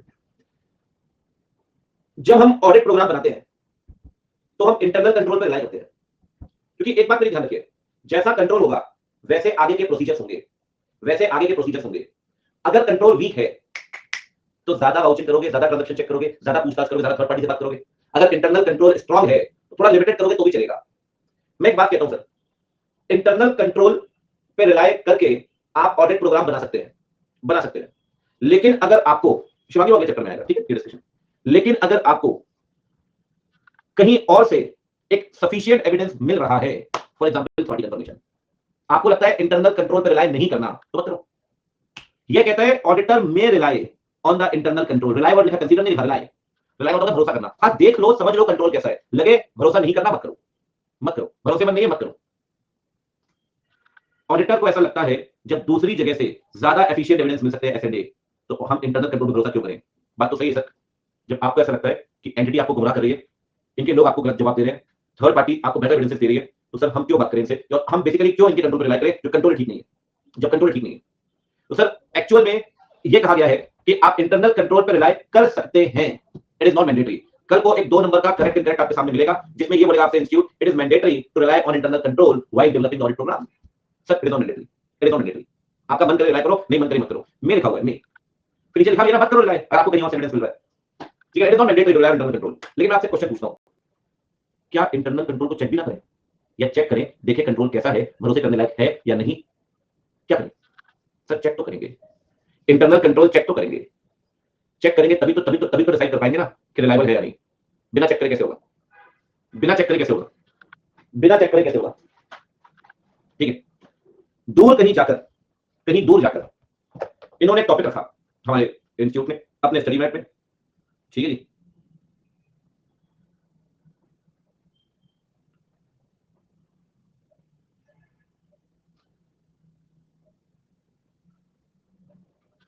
Formulate the audit program after understanding the control. ये पूरा टॉपिक लग गया मैंने लैंग्वेज बिल्कुल सुनो, मैंने लैंग्वेज बिल्कुल वही रखी है इसमें, ताकि मैं आपको एक बार दिखाता हूं कि क्या खिचड़ी पकाई गई है। 121 देखिए, अब सुनिए ध्यान से, अब सुनिए बच्चे ध्यान से। हम अगर इंटरनल कंट्रोल को चेक नहीं करेंगे ना, उसको उसको उसको कंसीडर नहीं करेंगे, तो गलत होगा। आप चेक करो, कंसीडर करो, भरोसा करने लायक तो करो, वरना मत करो, लेकिन चेक करो सही, अंडरस्टैंड तो करो कंट्रोल कैसा है, कंसीडर तो करो कंट्रोल कैसा है। तो you have to consider the internal control in any case. क्योंकि सर अगर आपने बिना कंट्रोल समझे प्रोग्राम बनाना शुरू कर दिया, तो वो प्रोग्राम वेग होगा। क्योंकि जब मुझे एंटिटी का कंट्रोल ही नहीं पता, तो मैं ये कैसे तय कर सकता हूं कि कौन सी चीज क्या परफॉर्म करनी है, कहां पर किससे बात करनी है, कहां पर कौन सा एविडेंस लेना है। सर तो इंटरनल कंट्रोल को बिना समझे प्रोग्राम बनाना बेकार होगा, क्योंकि वहां पे आप लेंदी प्रोसीजर्स, मतलब बहुत ज्यादा चीजें, आप हेक्टिक स्टेप्स बताओगे, ये कर लो, वो कर लो, ऐसा कर लो, वैसा कर लो। सर इससे बेहतर है कि आप कंट्रोल को समझिए, कंट्रोल को समझने के बाद कि कंट्रोल वीक है, स्ट्रांग है, कंट्रोल है भी या नहीं है, उसके बाद एक प्रोग्राम बनाइए कि बेटा कंट्रोल तो वीक है, तू ज्यादा रिलाई करना थर्ड पार्टी पे, यहाँ कंट्रोल वीक है तो एक काम करना, मैनुअल में ज्यादा मत करना, ऑटोमेटेड में जो लोग काम कर रहे हैं सॉफ्टवेयर वाले, उनसे एक बार बात करिए। तो ये कंट्रोल को समझ के तो होगा, बिना कंट्रोल के समझे कैसे ऑडिट होगी सर, बिना कंट्रोल समझे कैसे ऑडिट होगी, फिर तो आपकी audit that will be misdirected, वो वे हो जाएगी। ठीक है, तो इतनी सी बात है जी, इन्होंने इस बात को क्या मस्त तरीके से लिखा है, पढ़ते जाए एक बार। ठीक है, देखिए, ऑडिटर अपना प्रोग्राम बनाएगा जब उसको एक सैटिस्फैक्टरी अंडरस्टैंडिंग मिल जाएगी इंटरनल कंट्रोल की। अगर वो ऐसा नहीं करता, तो हो सकता है कि उसका प्रोग्राम अननेसेसरली हैवी और वाइड बन जाए, और उसमें कहीं ना कहीं आपका जो बेसिक ऑब्जेक्ट है ऑडिट का, वो वाउचर और एंट्री और इन सबको चेक करने में हो जाएगा, मतलब क्वालिटी अचीव नहीं कर पाओगे सर आप। बस voucher voucher voucher voucher check करोगे, तो मैं आपसे पहले भी कह रहा, ब्रेनस्टॉर्मिंग नहीं हो पाएगी। ठीक है, तो कहीं ना कहीं चीजें बन जाती है सर। अब देखो मैं आपको दिखाता हूं, इतनी सी बात है, लेकिन भाई साहब इन्होंने इसी बात को कभी इस तरीके से, कभी इस तरीके से, कभी किसी तरीके से लिखा हुआ है, मस्त एकदम। ठीक है, पढ़ते जरा, देखो, उसके लिए सुन लो, हाँ, उसके लिए ये भी जरूरी है ऑडिटर के लिए कि क्या सिस्टम काम कर रहा है। ऐसा तो नहीं है इंटरनल कंट्रोल को इंस्टॉल करने के बाद उसका फॉलोअप ही नहीं लिया गया। उन हालातों में ये सोच सकता है ऑडिटर कि शायद इंटरनल कंट्रोल काम कर रहा हो, क्योंकि मैं आपसे हमेशा कहता हूं, स्टार्टिंग में भी कहा होगा कि इंटरनल कंट्रोल में तीन चीजें होती हैं, designing of control, implementation of control, effectiveness of control. Internal control का बनाना, इंप्लीमेंट करना और बनाए रखना। एग्जांपल दिया टाइम टेबल का, टाइम टेबल आप बनाते हो, डिजाइनिंग बनता है, कभी इंप्लीमेंट नहीं होता, तो इंप्लीमेंट भी कर लिया कभी 3-4 दिन तक, और 3-4 दिन के बाद वो टाइम टेबल कहां गया, उसकी नाव बनी हवाई जहाज, किसी को नहीं पता। तो उसमें क्या है, कॉन्टिन्यूटी नहीं है, इफेक्टिवनेस नहीं है। तो इंटरनल कंट्रोल की भी कहानी है, डिजाइनिंग, इंप्लीमेंटेशन, इफेक्टिवनेस। तो भाई जब कंट्रोल समझ रहे हो, तो ये भी समझ लो कि क्या कंट्रोल एक्चुअली में काम कर रहा है या नहीं, वो आपको देखना पड़ेगा। अदरवाइज आप अगर ये मानकर चल रहे नहीं वो होगा, तो फिर तो दिक्कत है यार। ठीक है, इससे कहीं ना कहीं कंफ्यूजन क्रिएट होगा अगर वो इन बातों का ध्यान नहीं रखता। ठीक है जी, फिर उन्होंने क्या बोला, देखो देखो देखो क्या बोला, इसीलिए बेहतर है ऑडिटर इंटरनल कंट्रोल का रिव्यू कर ले, जो उसे ऑडिट प्रोग्राम बनाने में ज्यादा मदद करेंगे, और कहीं कमी भी आए कंट्रोल में तो मैनेजमेंट को बता सकता है कि कैसे दूर हो सकती है। इसीलिए हम ऐसा कहते हैं कि प्रोग्राम कैसा बनेगा, ये इंटरनल कंट्रोल सिस्टम से अफेक्टेड है, इन्फ्लुएंस से। इसीलिए इंटरनल कंट्रोल को समझना बहुत सिग्निफिकेंट है। अगर इंटरनल कंट्रोल की पूरी अंडरस्टैंडिंग मिल जाए, तो फिर तो हम प्रोग्राम में सारी बातें बता सकते हैं। ये लोग मेरी आंसर शीट एक ही चीज लिखते हो कि उसी को बार बार लिखती जाती हो, देख रहे बच्चे खुद ही अपनी। ठीक है, नलायक। मैं पढ़ाता हूं आपको, ये है। ठीक है, असलियत, मतलब मैं कहता हूं चलो सेकंड में फिर भी एक आध दो बात नहीं, क्योंकि बाकी तो सब कॉमन है, ये तीनों तो बिल्कुल कॉमन है, वही कहानी। ठीक है, अच्छा एक बात ध्यान रखिए, जो हालांकि मैंने आपको थोड़ी देर पहले बताया, एक पॉइंट पर ये मैं मानता हूं कि ठीक है, ठीक है, और भाई कोई भरोसा नहीं है, 4 नंबर पूछ ले, हेडिंग देख रहे हो, why formatting audit program, auditor should understand the internal control, comment. Sir ऐसा लिखेंगे क्या, वो मैं लिखाऊंगा, मेरे ऊपर छोड़ो। ठीक है, वो मेरे ऊपर छोड़ो। अब सुनो, अच्छा एक बात बताओ, अभी थोड़ी देर पहले मैंने कहा, मैं आपसे पूछता हूं, अगर कंट्रोल वीक है, वीक, तो कुछ प्रोसीजर ऐसे होंगे जो परफॉर्म करने जरूरी होंगे, एक्सटेंड करने होंगे प्रोसीजर। कंपैरेटिवली अगर कंट्रोल स्ट्रांग हुआ, स्ट्रांग, तो हम कुछ चीजें स्किप भी कर सकते हैं, कुछ चीजें स्किप भी कर सकते हैं। तो कहता है अगर इंटरनल कंट्रोल वीक है, इंटरनल कंट्रोल वीक है, तो वहां वो अपने प्रोसीजर एक्सटेंड करेगा। ठीक है, एडिशनल प्रोसीजर परफॉर्म करने होंगे, ताकि large number of transaction cover कर पाए, ग्रेटर सैटिस्फैक्शन के लिए। ठीक है, अच्छा जैसे एक बात मैं आपको बताता हूं, हमने वहां भी पढ़ा था, सुनना ध्यान से। ठीक है, बस एक दो एग्जांपल है। अगर आपने सैलरी वेज अगर आपको याद हो, तो मैंने सैलरी वेज में एक बात आपको बताई थी, मेन जो मुद्दा था हमने पढ़ा था वो था डमी वर्कर्स का, याद है?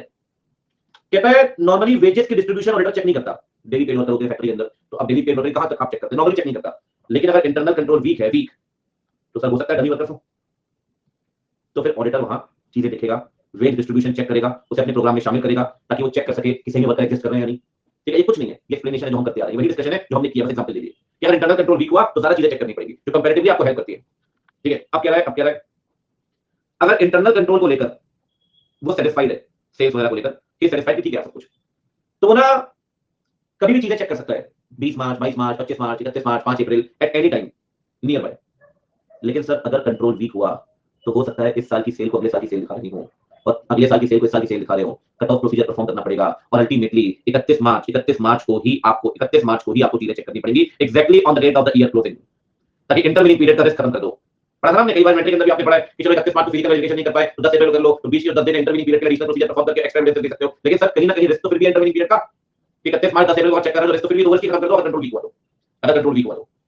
ठीक है जी, मैं मानता हूं ये एक ऐसा टॉपिक है जो उसके साथ कनेक्ट करता है, पिछले चैप्टर के साथ हम इसे साथ में पढ़ते हैं, और मैं साथ में लिखवा दूंगा। ठीक है, मतलब लिखेंगे इत्मीनान से, बहुत कुछ लिखना होगा आखिरी में, वो रिवीजन भी होगा और हमारा लिखने का उसमें भी होगा। लेकिन अभी वापस चलते हैं इसमें। ठीक है, मोटा मोटी आपको 5 बातें बताता हूं, सुनो इस पूरे डिस्कशन 5 बातें। ठीक है, पहली बात, इंटरनल कंट्रोल को समझ के प्रोग्राम बनाइए, अदरवाइज प्रोग्राम हो जाएगा अननेसेसरली हैवी, जिससे आपकी ऑडिट हो जाएगी मिसडायरेक्टेड और वो कहीं वाउचर्स वगैरह घूम के रह जाएगी, क्वालिटी अचीव नहीं कर पाएंगे आप।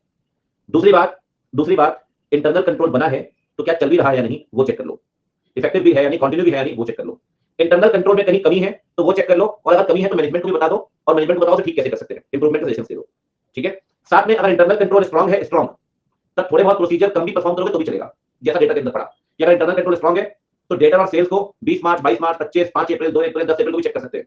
लेकिन अगर इंटरनल कंट्रोल वीक हुआ तो फिर 31 मार्च को ही चीजें चेक करनी पड़ेंगी एग्जैक्टली ऑन 31 मार्च। ठीक वैसे ही अगर वेजेस को लेकर कंट्रोल वीक है तो इट क्रिएट्स अ डाउट कि हो सकता है डमी वर्कर्स हो, उसके लिए फिर आपको एडिशनल प्रोसीजर परफॉर्म करने पड़ेंगे for the establishment of dummy workers. ठीक है जी, ये 5 बातों में खत्म कहानी, इसके अलावा कुछ भी नहीं है इसमें, कुछ भी नहीं है इसमें। ठीक है जी, बिल्कुल देता है ये तो। हम इंटरनल जब कंट्रोल को एग्जामिन करते हैं, इंटरनल ऑडिट की डेफिनेशन भी जब पढ़ते हैं तो वहां पे तो ये लिखा ही हुआ है कि इंटरनल कंट्रोल चेक करके कमियां तो होगा।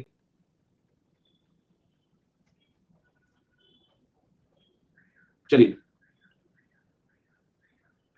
मतलब ये मैं आपको बताऊं कुल मिला के 2 पेज हैं आपके चैप्टर में, लेकिन डेप्थ है।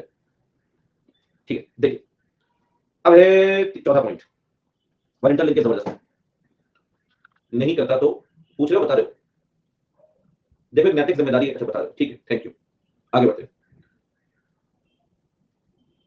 अरे यार जनरल पूछ रहा हूँ, timing of performance of audit procedure. देखो भाई, अब आपने सुनो, अरे सुनो सुनो सुनो, आपने चंगू और मंगू को बोला, भाई चंगू मंगू देख, ये काम है ना, ये तू जाके चेक कर लियो अभी, और ये फेब में जो स्टार्टिंग में मिलने वाला कॉन्ट्रैक्ट मिलता है हर साल, तो उसके ट्रांजेक्शन चेक कर लो, इवेंट को भी चेक कर लो। ठीक है, और मार्च में सब चेक कर लियो, ऐसी चीजें शुरुआत में या आखिरी में बता दिया आपने, मोरलेस चीजें कब चेक करनी, टाइमिंग बता दी। सर टाइमिंग में फ्लेक्सिबिलिटी होनी चाहिए, कभी नहीं कर पाया तो आगे पीछे 5-7 दिन ऊपर नीचे कर लिया, ऐसी कोई दिक्कत नहीं। लेकिन कुछ प्रोसीजर ऐसे हैं जहां फ्लेक्सिबिलिटी नहीं मिलेगी। अगर कैश का वेरिफिकेशन 31 मार्च को होना है तो 31 मार्च को ही होगा, अगर इन्वेंटरी का वेरिफिकेशन 31 मार्च को होना है तो 31 मार्च को ही होगा। वो ऑडिटर कह सकता है भाई देख तो कुछ भी कर, तेरे खुद की भी शादी हो, 31 मार्च को कैश इन्वेंटरी वेरीफाई करने आई हो, उस दिन छुट्टी नहीं चाहिए मुझे, उस दिन छुट्टी नहीं चाहिए मुझे, 31 मार्च को हर हालत में कुछ भी हो, ठीक है, कुछ भी हो, तेरे को करना ही करना है। तो वैसे तो फ्लेक्सिबिलिटी होती है कि कब प्रोसीजर परफॉर्म करना है, लेकिन कुछ केसेस में कोई इसकी डिस्क्रिप्शन नहीं होगी, some cases he will have no description as to timing. Neeraj कह रहा है आर्टिकल की शादी, अब आप टिल्लू की बात ले लो, तो अब टिल्लू इंटरमीडिएट निकलने वाली है इस बार, अब वो बात भाई 24 साल की उम्र हो गई है, ठीक है, 3 साल आर्टिकल चिपके, 27 साल, अब जब भी 25-26 में तो शादी होगी उसमें कोई दिक्कत नहीं है। टिल्लू की दोस्त भी है यहाँ पे, अब जो भी है मुझे पता नहीं नाम क्या उनका, उनकी भी अपनी 25 साल की उम्र, ऐसी कोई दिक्कत नहीं। ठीक है, कह रहे फाइनल के पहले, भैया ये इसमें गारंटी तो है। चलो आगे बढ़ते हैं, तो हमारे यहाँ 21 में करवा देते हैं गर्ल्स की, मतलब फिर जल्दी दावत मिलेगी दिव्या में, ठीक हो सकता है, ओ माय गॉड, फिर ठीक है, चलो बढ़िया है, बहुत बढ़िया, चलिए 7 साल बाद शादी में आना मेरे। अरे देखता हूँ, अभी ओपन चैलेंज दे रहा हूँ मैं, कितने लोग भेजते हैं शादी कार्ड मुझे, ठीक है,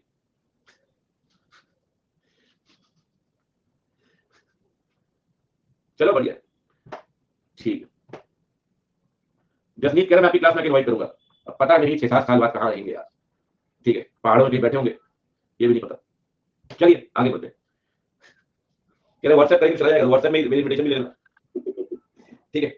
चलिए, मैं तो जब ब्रेक लूंगा ना, मैं सोचता हूँ कभी कभी जब भी कभी ब्रेक लिया तो 3-4 महीने ब्रेक लूंगा आराम से, ठीक है, 4-6 महीने का, जब कभी भी जीवन में कोई काम नहीं करूंगा, 4-6 महीने आराम से, नहीं नहीं भारत पहले भारत भ्रमण करूंगा, और जितने बच्चे कहते हैं सब कभी हमारे घर आओ, कभी हमारे घर आओ, इनको सबको फोन लगाऊंगा, इंस्टाग्राम मैसेज करूंगा, भैया कहाँ घर बता बता, एड्रेस तो बताओ, मैं पूछूंगा, आप नहीं मैं पूछूंगा, एड्रेस तो बताओ भाई, जमीर भाई बिरयानी खाने आएंगे आपके यहाँ, ठीक है, चलो बढ़िया है, आए फिर तो कभी भी पढ़ा सकते हैं भाई, मलिक सर को लेके आते फिर आपके यहाँ, ठीक है, एक बार आ गए तो फिर अगली बार से वो टिफिन टिफिन मंगवा लेंगे आपसे, ठीक है। चलिए, तो तभी परेशान करके कह रहा यार कहाँ बुला यार बिरयानी खाने, और मुझे मंगवा लेते हैं घर पे यार, होम डिलीवरी करनी पड़ रही है, ठीक है, चलो क्या कोई बात नहीं, खा ले, चलो बढ़िया है।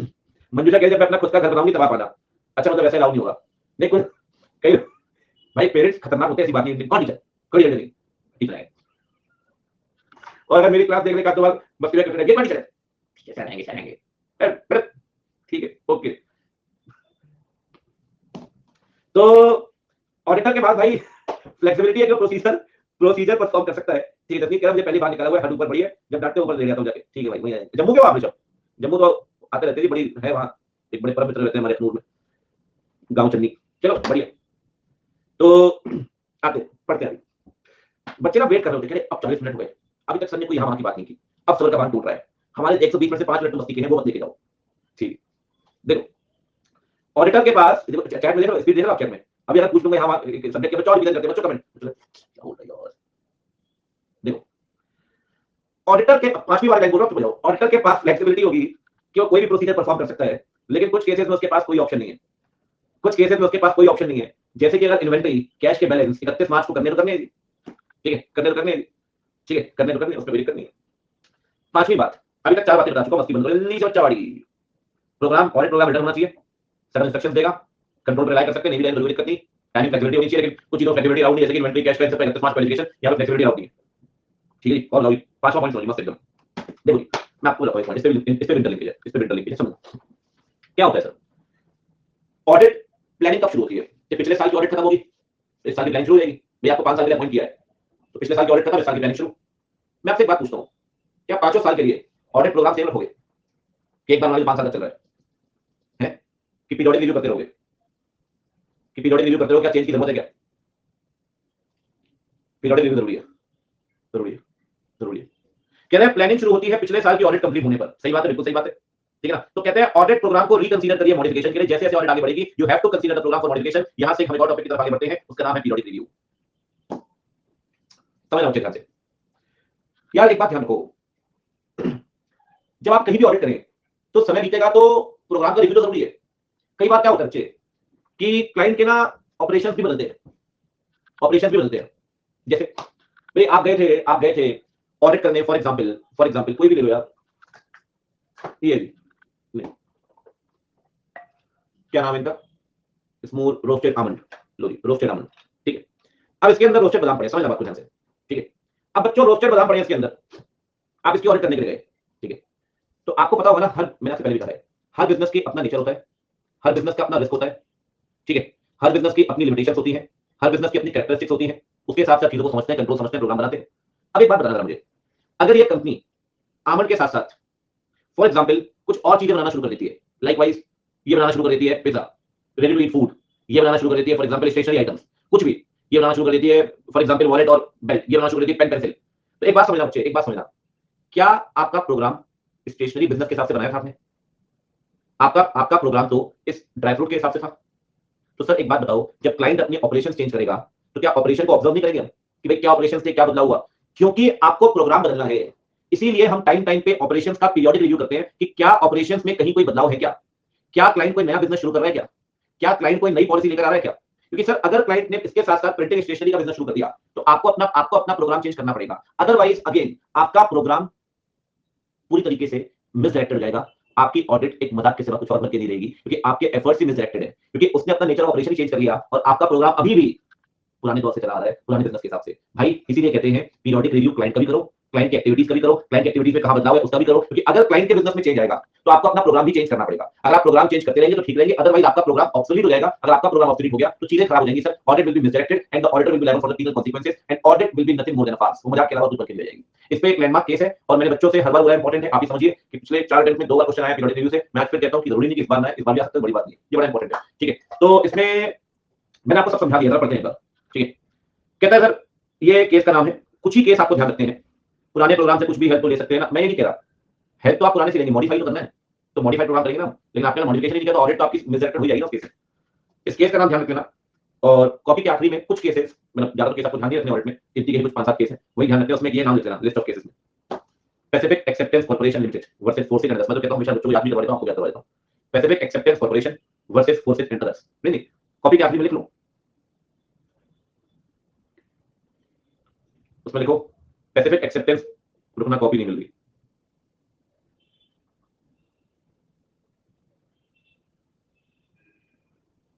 कह रहे इस केस में क्या होता, पढ़ाने दोगे तब तो ये समझाते दी थी मैंने आपको, आपके रीड कर देता हूँ इस केस में क्या हुआ था। कह रहा है ऑडिट प्रोग्राम, सुनो फाइनेंसिंग हाउस की ऑडिट कर रहा है, कई साल पहले बनाया गया था, कई साल पहले बनाया गया था, ठीक है।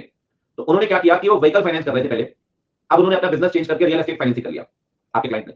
लेकिन आप तो पुरानी ऑडिट, पुराने प्रोग्राम को मान रहे हो, तो कहीं ना कहीं ऑडिट आपकी मिसडायरेक्ट हो जाएगी, और ऑडिट मजाक के सिवा कुछ और नहीं, स्वास्थ्य मतलब मजाक, ठीक है।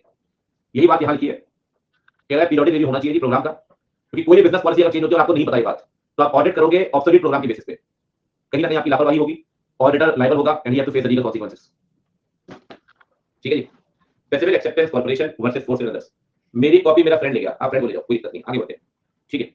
Done done.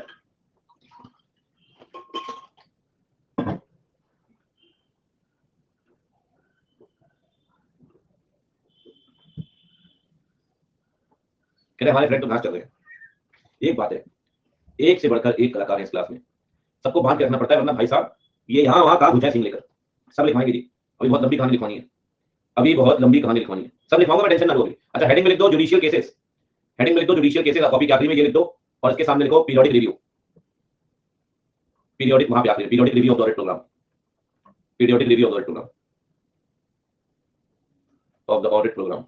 बस बोलो, बुक में ही मार्क कर दिया है 5 स्टार लगा के। कितने हो गए स्टार? 20-25। देखो गाना गा रहा है तारे गिन गिन, बच्चे आज फॉर्म में भाई साहब पूरे, सही बात है, बिल्कुल सही बात है। शीनू शीनू नहीं सीनू, क्या कर दिया भाई मेरे को। हाँ वीडियो बना हुआ भैया इसका, चलो जी बहुत बढ़िया, डन हो गया जी। अरे सर प्रोग्राम तो लग रहा है खत्म हो गया, आप प्रोग्राम खत्म हो गया, कोई दिक्कत थोड़ी, आए मजा आया ले, ठीक है। अच्छा ये बताओ, अरे पढ़ो 2 मिनट, ये बताओ कमियां क्या है, बता दीजिए। मैंने आपको मैकेनिकल अप्रोच है, रिजिड है, इनिशिएटिव लैक करेगा, बोरिंग होगा, पिल्लू जैसा कुछ नहीं आता, इनपुट के सेंटर काम करेगा, ठीक है। चलिए एडवांटेज क्या है जी? एडवांटेज है असिस्टेंट सेलेक्ट कर पाओगे, प्रॉपर इंस्ट्रक्शन दे पाओगे, कोई चीज छूटेगी नहीं, ठीक है। उनकी जवाबदेही तय कर पाओगे, कितना काम कंप्लीट हुआ, कितना नहीं, प्रोग्रेस ऑफ वर्क है, टाइमली कंप्लीशन वाले काम को सुपरवाइज कर पाओगे, ठीक है। बड़ी बेसिक बेसिक पॉइंट्स है यार, ठीक है। शेल्टर तो एडवांटेज है, वासीनू शेल्टर एडवांटेज है, मतलब कुछ नहीं आता आपके आर्टिकल को, बस कुछ आके थोड़ी बहुत देखा कि ऑडिट कर रहा है, तो उसमें क्वालिटी तो आएगी नहीं ना, जहां दिमाग में तो ऐसे नहीं लगा पाएगा, ठीक है। उसके लिए उस बंदे के लिए एडवांटेज है, तो हम बंदे के हिसाब से नहीं देख रहे भाई, हम देख रहे हैं ऑडिट के हिसाब से। कल कोई आदमी खून कर देगा बोलेंगे उसके एडवांटेज ना, उसे मन का सुकून मिला, दुश्मनी निकल गई उसकी,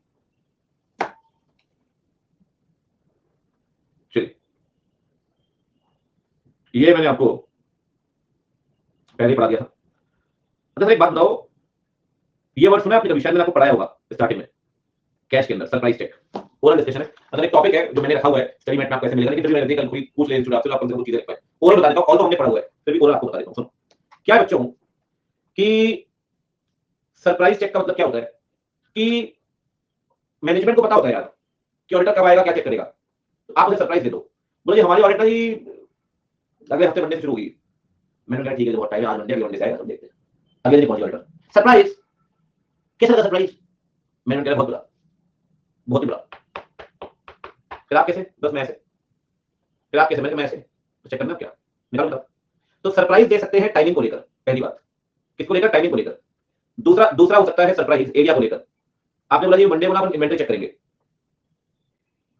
आप पहुंचे मंडे को ही, लेकिन आपने कहा यार इन्वेंटरी चेक नहीं करेंगे, कैश चेक करेंगे आज, मन लग गया, बोले आपने पंडित ने इन्वेंटरी चेक नहीं करना, कैश, आज कैश का बहुत बढ़िया समझ दिख रहा है आज तक में, सितारे तांदारे कैश, ठीक है भाई, दे सकते हैं। सरप्राइज हो सकता है टाइमिंग को लेकर या एरिया को लेकर। एक बात हमेशा ध्यान रखिए, जहां पर इंटरनल कंट्रोल वीक है, वीक सुनो, वीक है, वहां सरप्राइज चेक बहुत इंपॉर्टेंट रोल प्ले करेगा। जहां इंटरनल कंट्रोल वीक है, वहां सरप्राइज चेक बहुत इंपॉर्टेंट रोल प्ले करेगा। और कहीं भी आपको सरप्राइज चेक में कमी मिले, कहीं भी आपको सरप्राइज चेक में कमी मिले, तो आप मैनेजमेंट को बताइए कि देखो मैंने ऐसा किया, ये कमियां सामने ठीक कर ली जाए, मैनेजमेंट को बताइए, मैनेजमेंट ठीक करेगा। सरप्राइज चेक पता है कहां देते हैं? जो चीज बदलती रहती है, कैश, इन्वेंटरी, इन्वेस्टमेंट्स। तो ऐसा थोड़ी है कि बोले एक काम यार, वो ना उनकी जमीन है और वो नोएडा में, और 3 बिल्डिंग नहीं उनके पास, कह रहे फिजिकल वेरिफिकेशन मंडे करेंगे, कह रहे मैं सैटरडे चला जाऊंगा देखने बिल्डिंग है या नहीं।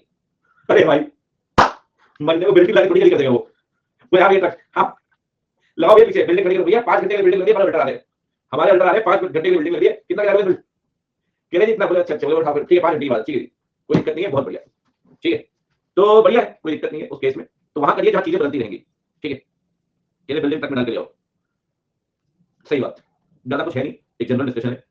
कहता है यार देखो आपका आना उसको पता है, तो कभी कभी सरप्राइज देना भी जरूरी है।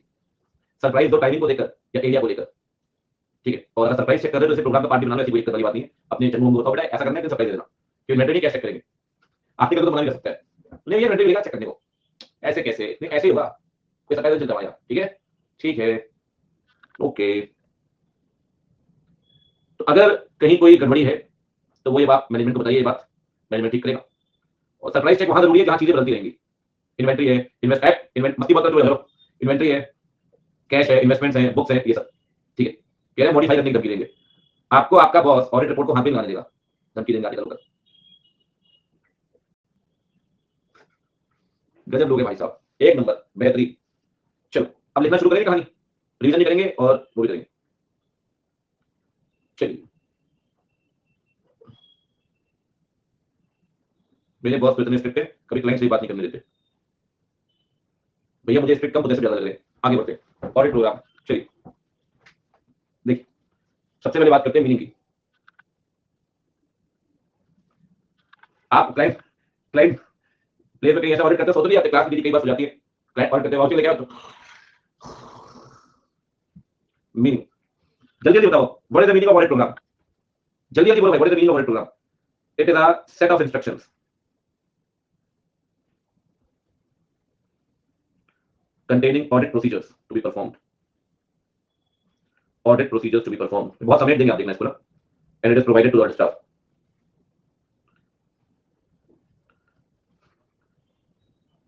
ठीक है जी। अच्छा दूसरा बहुत जल्दी से, कि कौन से फैक्टर्स या मैटर्स ध्यान में रखने पड़ेंगे सब सेम प्लानिंग जैसे, फैक्टर्स और मैटर्स टू बी कंसीडर्ड।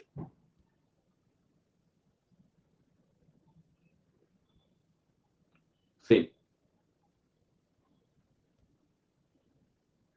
ठीक है। यही कर पाऊँ दीदी, ये चीज बंद कर दो, कर पानी चालू हो जाएगी। कंस्ट्रक्टिंग ऑडिट प्रूफ, जल्दी जल्दी बोलो क्या क्या पॉइंट्स है। एक तो था sir stay with in the scope, stay with in the scope, ठीक है। अप्लाई ओनली दो स्टेप्स which are necessary.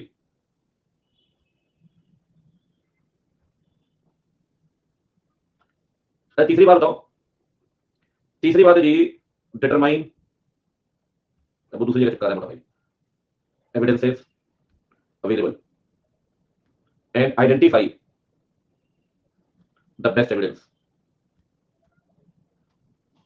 अब देखो भाई, ठीक है, सारे बच्चे बताएंगे, ठीक है, कि एविडेंस कहां से मिलेगा, बताओ बच्चों, कहां कहां से एविडेंस मिल सकता है?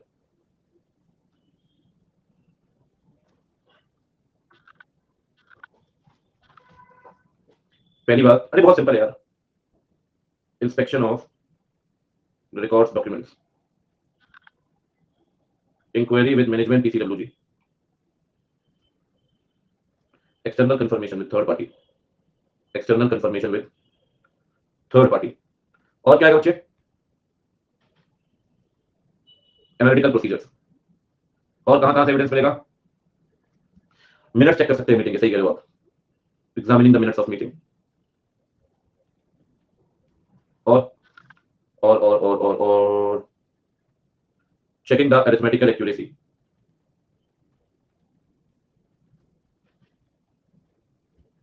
जो काम मैनेजमेंट ने किया उसे अटेंड कर सकते हैं, फिजिकल वेरिफिकेशन को अटेंड कर सकते हैं आप, ठीक है।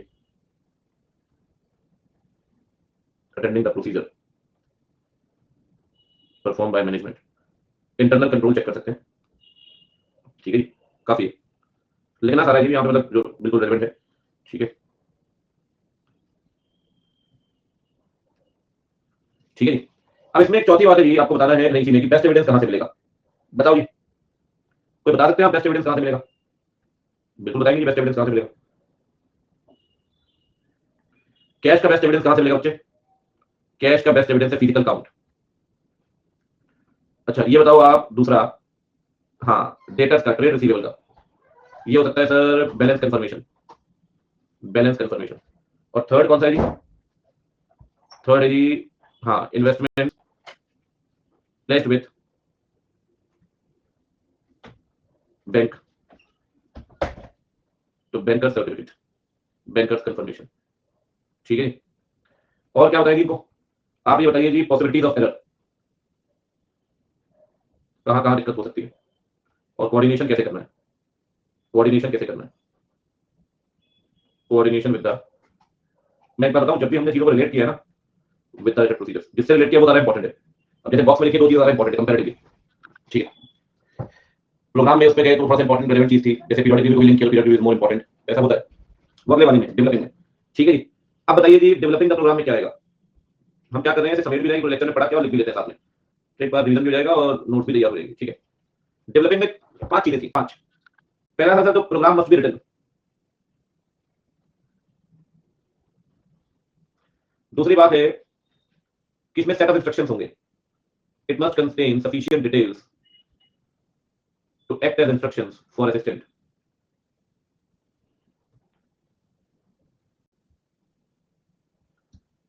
थर्ड बताओ जी, third,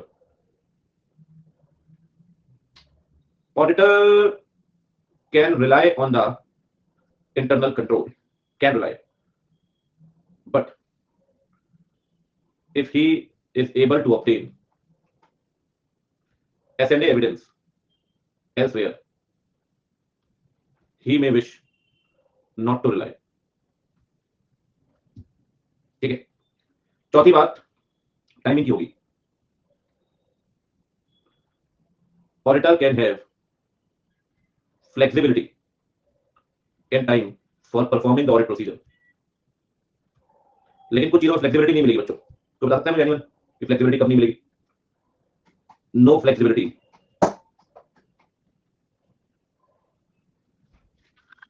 in case of physical verification of cash, inventory, investments, ठीक है।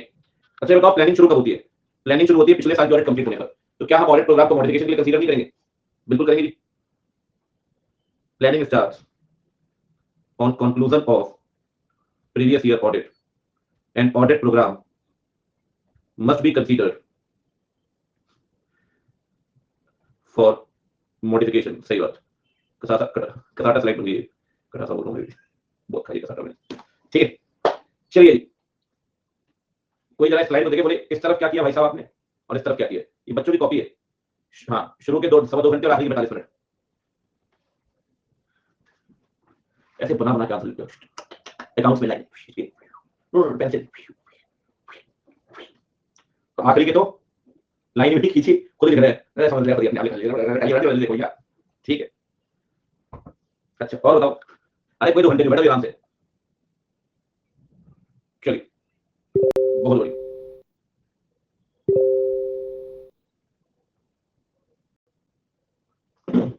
अब सुनो ध्यान से, ये तो हो गया जी meaning factor, constructing the program, developing the audit program, ठीक है। अब क्या था सर इसके बाद, पीरियोडिक रिव्यू, अरे अरे कुछ कुछ आपको थोड़े बहुत, एक आध दो बच्चे कह रहे बड़े दिन हो गए आपने होमवर्क नहीं दिया सर हमें, आप बस पूछो मत, मन ही नहीं लग रहा है होमवर्क देने, बिना होमवर्क के पीरियोडिक रिव्यू। और क्या बचा है, एडवांटेजेस, और क्या बचा है, डिसएडवांटेजेस।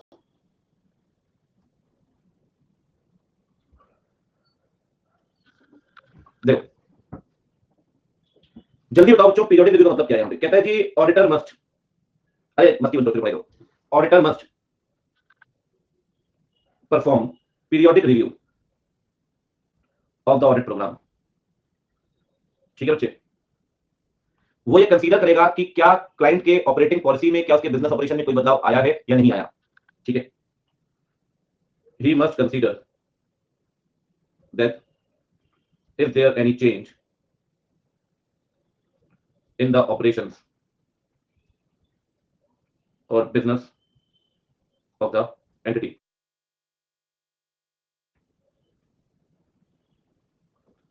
अदरवाइज अगर उसने बिजनेस के चेंज को नहीं देखा तो ऑडिट करेगा एक पुराने प्रोग्राम के आधार पे, जिससे उसकी ऑडिट मिसडायरेक्टेड हो जाएगी, तो ऑडिटर की लापरवाही मानेंगे, he will be liable for legal consequences, ठीक है। Otherwise he will conduct audit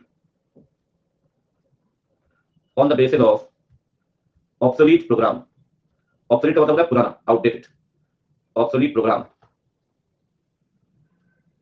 and in that case auditor will be liable for negligence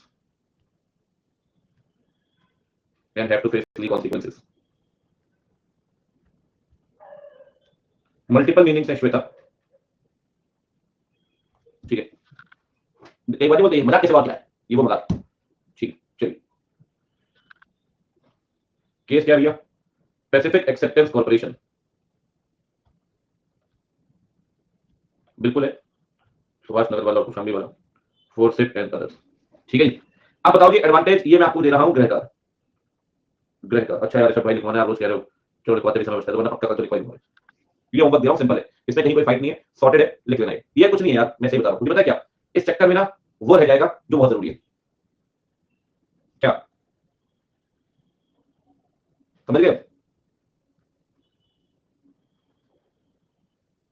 अरे फ्लैट है ना, उसमें कुछ है नहीं, इसमें ऐसे लिख देना और क्या, सिंपल। तो इसमें क्या है एडवांटेज लिमिटेशन, हाँ हाँ मान के बड़ा आसान कर दिया आपने। देखो फॉर्मुलेशन ऑफ ऑडिट प्रोग्राम,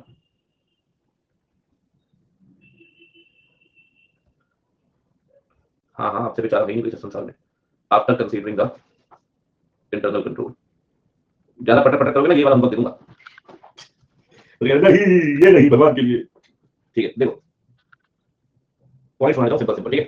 देखो सबसे पहली बात, 5 पॉइंट तक आपको याद हो, मस्ती नहीं, हम 5-7 मिनट पढ़ेंगे, शांति से बैठोगे। सबसे पहली बात, ऑडिटर जब ऑडिट करेगा तो प्रोग्राम बनाएगा, प्रोग्राम बनाते वक्त वो ये देखेगा इंटरनल कंट्रोल कैसा है, उसकी अंडरस्टैंडिंग क्या है। अदरवाइज आपका प्रोग्राम एक हैवी और अननेसेसरी वेग प्रोग्राम बनेगा, जो कहीं ना कहीं गुम जाएगा सर, वाउचर्स और एंट्रीज में, कहीं क्वालिटी अचीव नहीं कर पाएंगे आप। लो ये, तो आप ये कह सकते हो auditor shall obtain an understanding, तो समझे जी, ऑफ द, आप ही कभी आप भी आओ, गाड़ी वाला तो कोई दिक्कत नहीं है, of the internal control and formulate the audit program, वो तो आने ही थे, formulate the audit program. Otherwise अरे बात मत करो, अदरवाइज ऑडिट प्रोग्राम उनके साथ ही है अभी, अच्छा साथ हो, मतलब फिर जीवन की क्या दिक्कत है भाई, मैं कह रहा हूँ मत गाड़ी। अदरवाइज ऑडिट प्रोग्राम, भाई साहब लखीमपुर खीरी से मैं आपको बता दूं, ठीक है, will be heavy and unnecessarily wide, अच्छा, and audit will be lost, हाँ वो भी यही कह रहे हैं भैया, 26-27 इन वाउचर्स एंड एंट्रीज, ठीक है जी। दूसरी बात, अरे देखो दूसरी बात क्या है, आप ये भी देखिए कि भाई इंटरनल कंट्रोल बनाने से नहीं होगा, इंटरनल कंट्रोल है भी या नहीं प्लेस में, वो जरूरी है। The auditor shall consider that after designing and implementing the internal control,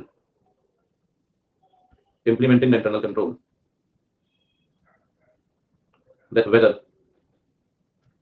internal control is in existence and is actually operating or not,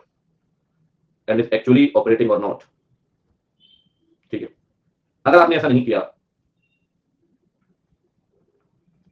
otherwise सही बात, ऑडिटर विल बी कंफ्यूज्ड, ठीक है।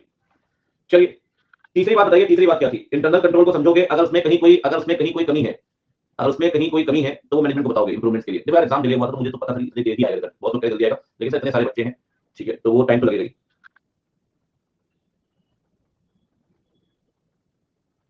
अभी मजे आ रहे जीवन की शुरुआत, देखो सबका अपना समय है, सब सेल चालू जाता है बच्चों का। Auditor shall obtain an understanding of internal control and if encounters any fraud or error, he shall communicate to the management with suggestions for improvement, ठीक है। अच्छा एक बात ध्यान रखिए, if the internal control is weak, auditor will extend the procedure, to obtain, to cover larger transactions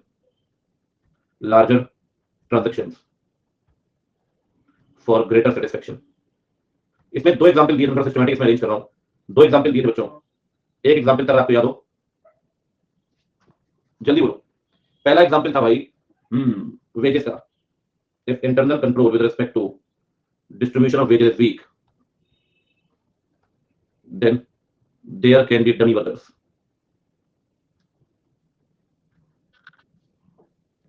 Therefore, auditor shall involve examination of distribution of wages in the program. ये लेंदी जरूर है क्योंकि हम तो ना बहुत कुछ छोड़ नहीं सकते यार, अदरवाइज फेल हो जाएगा, लेकिन लैंग्वेज थोड़ी आसान करके सिस्टमैटिक कर दिया। एक लास्ट पॉइंट है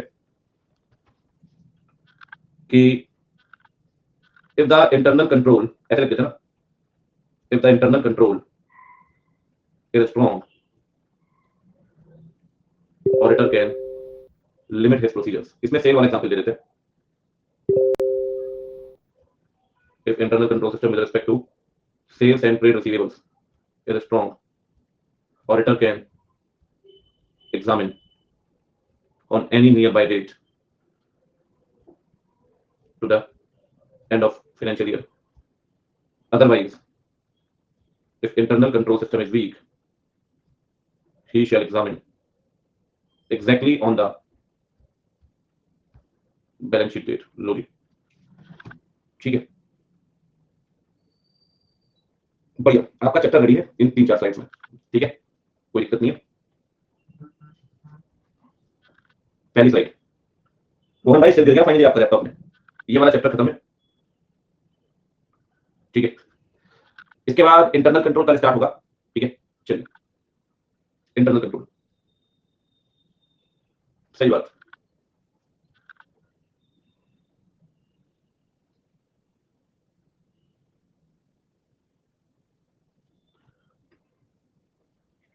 लड्डू पेड़े खा लो, हाँ खा लो खा लो, ठीक है जी। लो जी बच्चों, अब खाओ लड्डू पेड़े बैठ के। आज हो गया, कितना हो गया, 10-10, स्माइलिंग टाइम हो गया। चलो जी, bye bye, take care, see you.